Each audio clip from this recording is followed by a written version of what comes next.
Hi everyone, this is Joe Marroquin with Executive Points of View. I'm here with my co-creator Grant Shee. We're going to be talking about energy defining intention. And that's we can talk about actions are louder than words. I think people talk about that, but this is a step deeper, a step beyond that, where we're really talking about where are you spending your energy. We can take action on things, but we take action on a lot of things all the time. That doesn't mean that your energy is invested in that.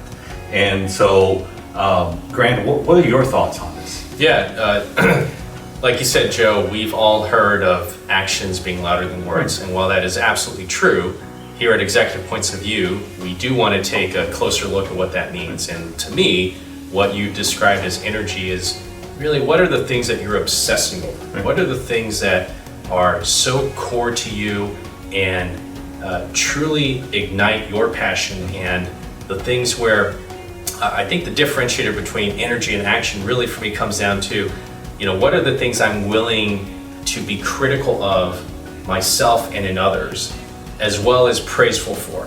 And so an action is typically, hey, I did something, and you can take it or leave it, but I typically want praise for it, right? I did an action. So I know a lot of organizations do a lot of diversity and inclusion activities, but unfortunately I feel like those are a lot of actions. And how many organizations or people are actually devoting energy towards that topic?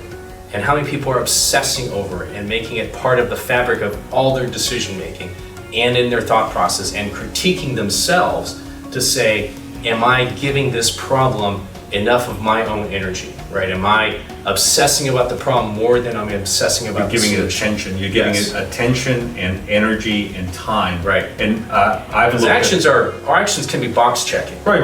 And we do quite a bit of that. And I think societally we do that quite a bit. I mean, I have seen it over my entire career, how we don't have enough women engineers. We don't have enough women in technology fields. And to this day, I feel like we talk about it. We talk about it all the time, but I don't see more resumes. I don't see enough resumes come by my desk that we can hire. We don't see the mix changing. And to me, that speaks to either we're doing it wrong or we're just not putting the energy into it. That's not where our energy is. Sure. And I think a lot of times when we say we take action on things, we also divorce ourselves of the responsibility for generating those actions, right? We blame others. We talk about things being circumstantial. We say, I took these actions, but because of this other factor, the result wasn't what we expected.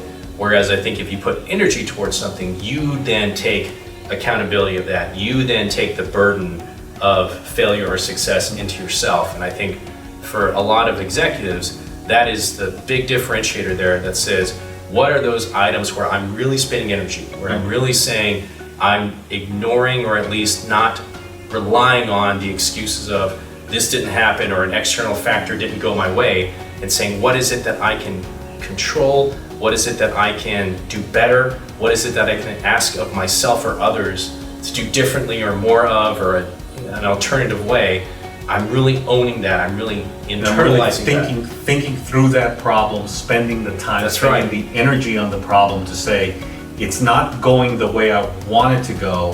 I'm not just checking the box, but I'm actually digging into the issue. I'm rolling up my sleeves and I'm really working at it to try to solve whatever challenge That's right. I have. And I think, energy driving intention or defining intention, that's kind of been our hypothesis on this topic. We can all put together the right slogans and words and PowerPoints to express our desires for something to happen or what we stand for.